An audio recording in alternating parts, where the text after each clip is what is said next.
Hey, what's up? Jeff Zimfer, your humble host of this episode of the Mortgage Marketing Radio Podcast. Thank you for tuning in. Appreciate you being here. Hey, by the way, did you know we have a private Facebook group just for you, the listener? You can go over to Facebook, type in the search Mortgage Marketing Radio, and you'll come to our private group just for podcast listeners where we have more good content, more conversations going on over there. So go check that out.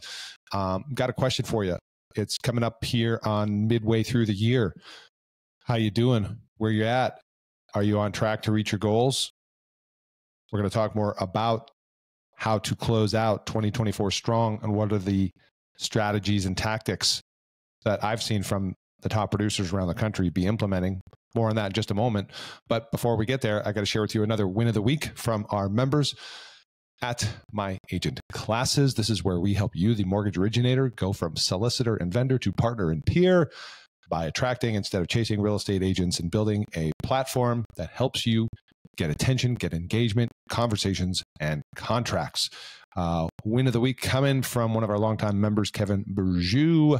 What is up, Kevin, if you're listening? Kevin has been with us, I think, 4+ years easily. And Kevin has recently hosted a class, which he shared, that 36 agents showed up for his class. And he was showing them one video idea that generated 11 million in listings in 90 days and sold 9 million. And that was an idea we borrowed from a real estate agent who shared it with us. And we took that and put it together in a class, a very easily executable short form class that's easy to execute. And so therefore, Kevin shared that with his agents in a Zoom and had 36 agents show up for that Zoom. And what happens after that? Well, hey, you know what happens after that? You have conversations. And as you know, conversations leads to contracts. So my question for you is, how are you getting in front of 36 agents? How long would it take you? How are you getting in front of 36 agents for 30 minutes, 40 minutes of dedicated time that's focusing on you adding value and helping them get more listings in today's market? Do you think you might earn some relationships from that, some referrals?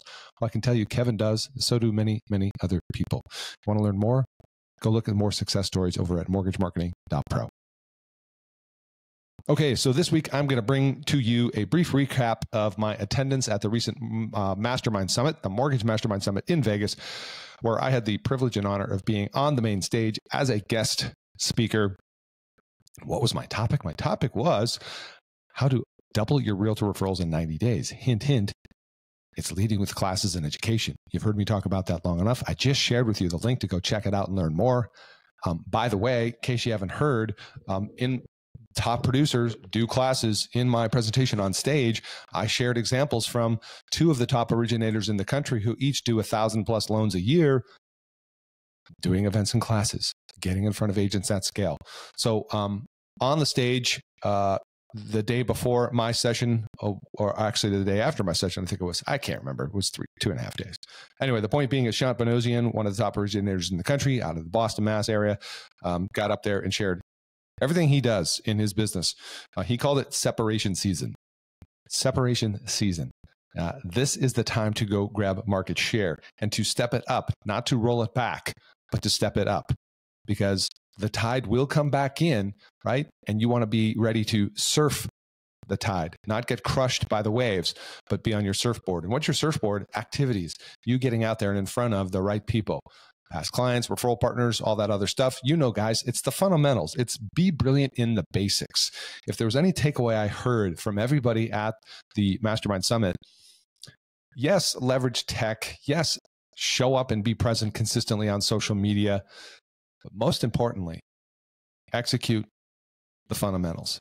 Be brilliant in the basics. This is a connection business. Shout out to Tim Brahim. This is a connection business, particularly with referral partners, right? And so how are you creating connection and engagement? Are you transactional or are you relationship based? So that's the first place to start is evaluate your approach to business. Do you see realtors as a necessary evil, right? Or right? Are they a key pillar of your business? And if you're working with realtors that suck, that drain you, that are toxic, that's on you. Now, maybe you're at a point in your business where you can't fire them yet and you need to put up with their crap because they're going to send you a deal or whatever. Okay, fine. I understand that. At some point, you're going to make a transition and pivot to being more selective with whom you work with. But more importantly, let me ask you a question. I asked the audience from the main stage of the Mastermind Summit, I asked, hey, how many of you here need more realtors on your bus? All the hands went up. How many of you here need better quality realtors on your bus? All the hands went up. Answer, you need both, right? And if we carry that conversation a little bit deeper, you want more quality agents. That means you've got to go deep versus wide. But most of you, because of the market situation, because of what's going on with agents coming in and out of the business, because of the contraction in the market, right? Lack of inventory, opportunities are down. Most people right now, the immediate fix is you need more realtors on your bus for referral partners. You can going narrow, going quality, right? You've got to go wide before you can go deep. And going deep is a process that you can't just exclusively go there, else you'll never pick up some of the low-hanging fruit, immediate, easy business that's available to you by going wide, right? So my suggestion to you is when you're talking about approaching and targeting real estate agents is that you go wide so that you can go deep. Does that make sense? Like the name of the game, whoever has more conversations wins, right? So the question is, how many conversations are you having per week? And I would argue that it's not enough. And so the question then becomes, what's your strategy for getting there? How do you get that engagement? How do you get those conversations?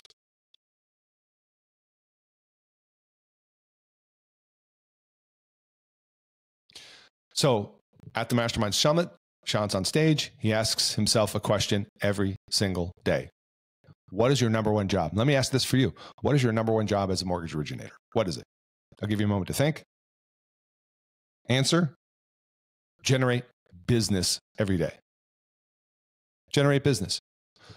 Now, you've heard this concept called reverse engineering. How do you generate business? You've got to work it backwards. You've got to reverse engineer.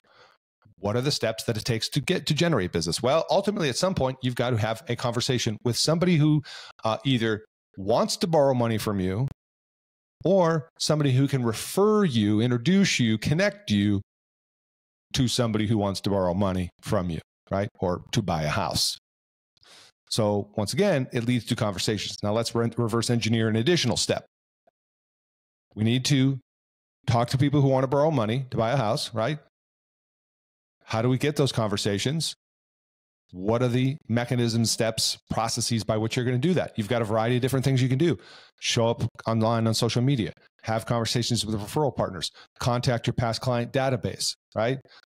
There's obviously a host of other things. If you're one of those, if you like buying leads or whatever, okay, great. That's another potential direction to go.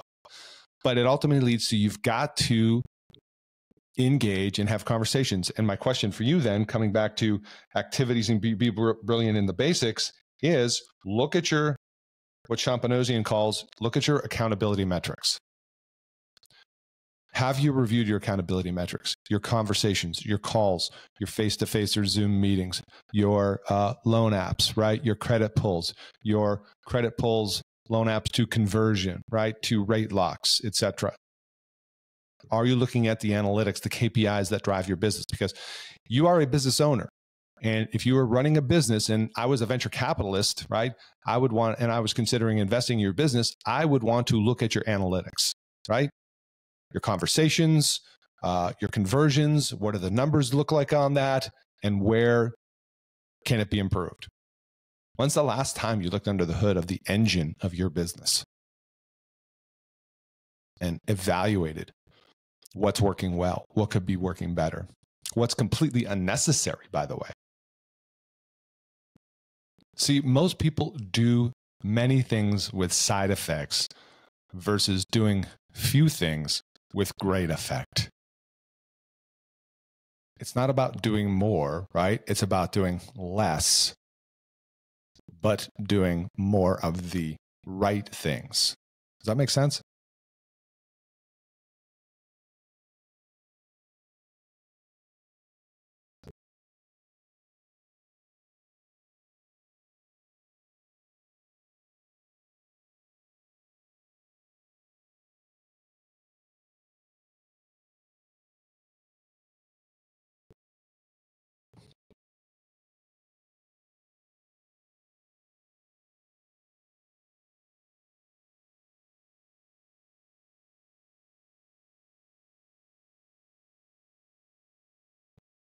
Another thing that was talked about at the Mastermind Summit, which I absolutely love, is control the controllables. See, a lot of people get bogged down in this attention around inflation and interest rates and inventory and the economy and, and the NAR settlement and all the other noise, right?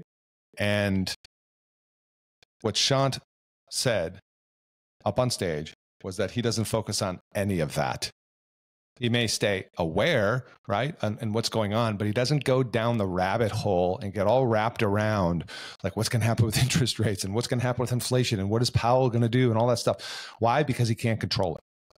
And what he does is he's right, just relentlessly focused on the things that he can control in his business. So let me give you some of the analytics, the accountability metrics in terms of getting back to the basics and the fundamentals. As I said, the question to ask yourself, what the most important thing you need to do every day is generate business, right? Partner relationships, staying in front of partners with value, outvalue your competition. Okay. Lead management, communicating with them every day in multiple ways. So that's phone, text, video, handwritten thank you cards, right? All the different ways by which you can stay in front of these people. I got a question for you. How many pre-quals have you done in the past 3 months, 6 months that you've gone radio silent on? You've ghosted, not they've ghosted you, but you haven't reached back out to them. How many?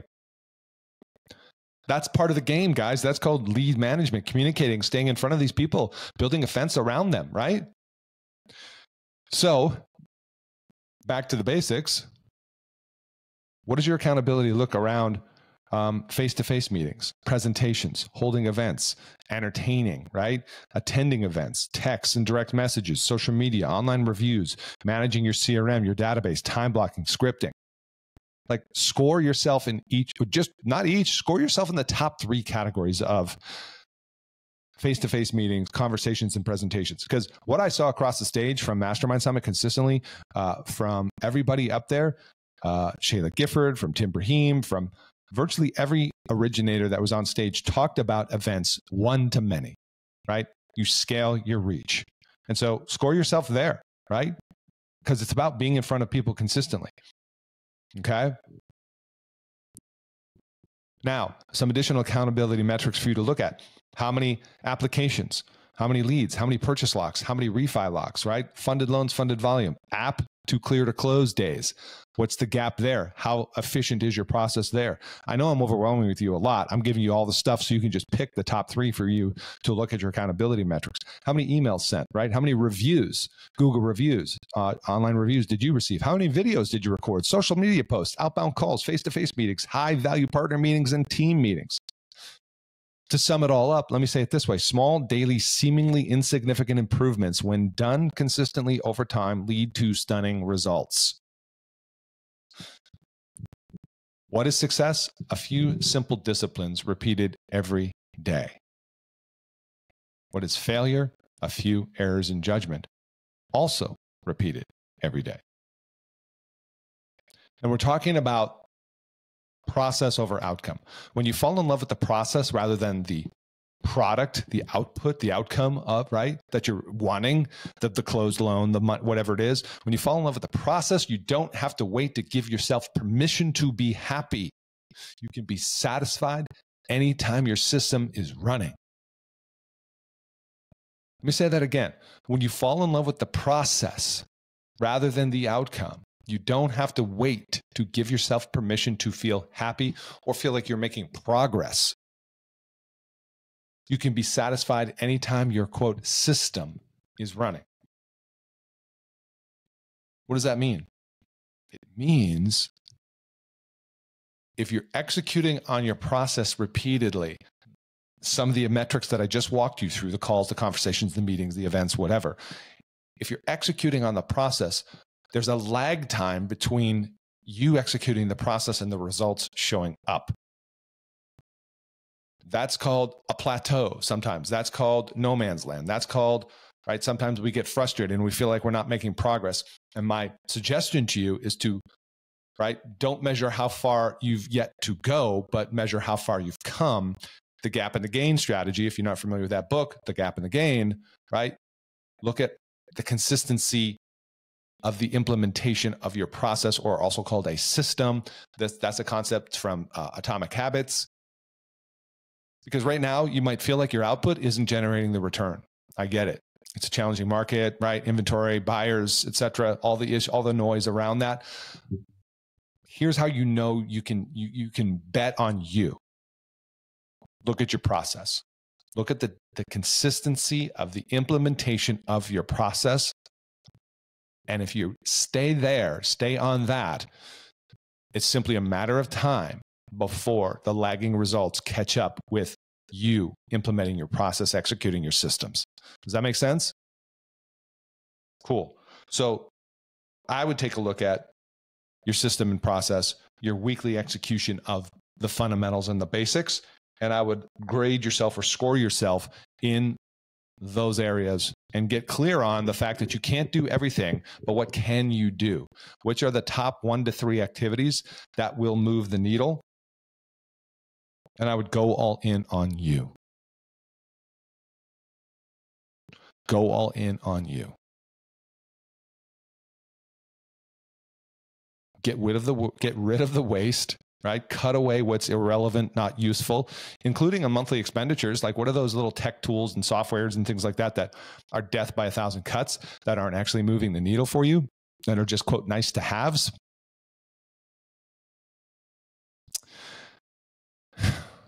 Go all in on you. I'm going to leave it there. Hopefully you found this valuable. This quick tip of the week. Mindset is everything. Your business growth is internal, not external. You will grow your business in direct proportion to your identity and going all in on you and executing the right activities. So if you found this podcast helpful and useful, I would appreciate a review. If you're so inclined, somewhere you're listening to this on the app, there's a place to leave a review, or you can just go Google Mortgage Marketing Radio Podcast someplace and leave a review. That's that. And if you do want to move the needle on agent conversations, hey, you know what to do. You've heard me talk about it, the agent classes. Go to mortgagemarketing.pro. Appreciate you tuning in. We'll see you on the next one. Bye for now.